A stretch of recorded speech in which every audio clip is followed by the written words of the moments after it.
Bonjour à tous. On marche sur la tête en Belgique. Ils sont fous ces Belges. L'investiture du président des États-Unis, élu avec une très très belle majorité. Respect du peuple, du vote du peuple américain. La télévision belge, francophone, se permet de passer la retransmission en léger différé pour pouvoir éventuellement censurer certains propos du président des États-Unis. De quoi je me permets? Alors c'est complètement fou parce que ça sert à rien. On sait très bien que la retransmission, les frontaliers peuvent l'avoir sur la télé française et également sur Internet. Donc ça sert à rien de décaler les images pour éventuellement censurer. Non, non, mais c'est un cordon sanitaire pour pas qu'il y ait les idées racistes, etc., etc., etc. Voilà.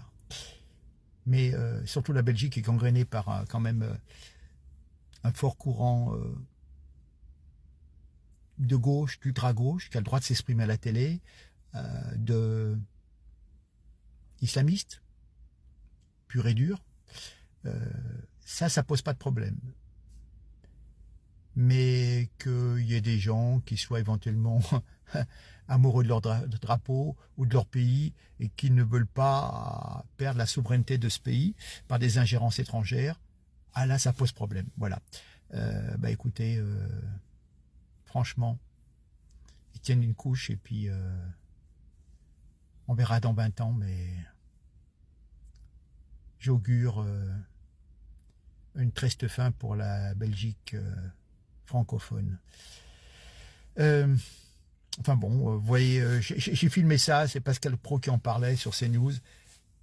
Il l'a annoncé, j'ai dit tiens, je vais tout de suite filmer, mais j'étais ébahi de voir cette dame, bon chic, bon genre, qui doit habiter dans des beaux quartiers, se permettre de juger l'opinion des téléspectateurs belges.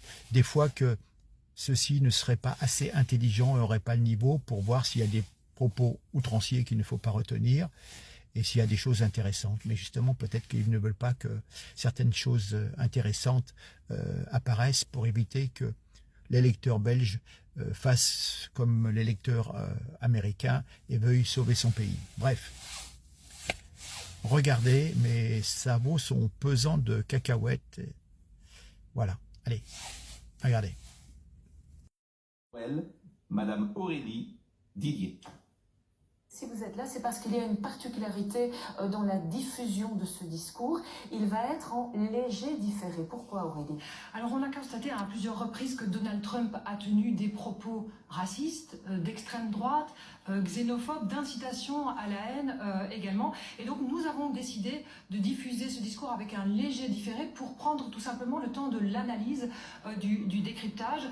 Et c'est une pratique que nous appliquons déjà depuis de nombreuses années à la RTBF en Belgique francophone avec d'autres médias et que nous appelons avec un terme technique qui s'appelle le cordon sanitaire médiatique et qui nous permet tout simplement d'éviter de banaliser des propos d'extrême droite, des propos d'incitation à la haine, d'éviter de normaliser ces propos. Alors il ne s'agit certainement pas de censure, évidemment que la RTBF ne pratique pas la censure, mais nous ne diffusons pas ce type de propos en direct, nous les analysons et nous prenons le temps de les décrypter, de les encadrer. Mais pourquoi l'avoir classé à l'extrême droite, ce président Donald Trump ? Alors, en fait, on a croisé des analyses de plusieurs experts sur l'extrême droite, sur les radicalismes, et ils se rejoignent sur plusieurs éléments d'analyse, notamment le racisme, puisque Donald Trump a considéré, par exemple, que les migrants mangent des chiens ou mangent des chats, puisqu'il s'est exprimé également sur le fait qu'il ne reconnaissait pas le résultat de la dernière élection présidentielle, ce qui est quand même une remise en question également du système démocratique américain. Il a également invité ses partisans en 2021, on s'en souvient, à prendre d'assaut le Capitole. Et puis il tient des propos régulièrement misogynes, notamment d'insultes à l'égard des femmes. Et donc tout cela fait que nous avons décidé de ne pas diffuser son discours en direct. Ce n'est pas pour autant, et je tiens vraiment à le préciser, que la RTBF est pro ou anti-Trump. Donc, Là, je trouve formidable. je pense. C'est Noël en janvier. Sincèrement, il y a de choses à sur. Ce document est absolument incroyable. Ce Non, document est incroyable, on pourrait imaginer que c'est une parodie. Ah oui, oui, oui. Bah, c'est quand même terrifiant. Très sincèrement, il vaut mieux prendre le parti d'en rire. Parce qu'il y a vraiment tout.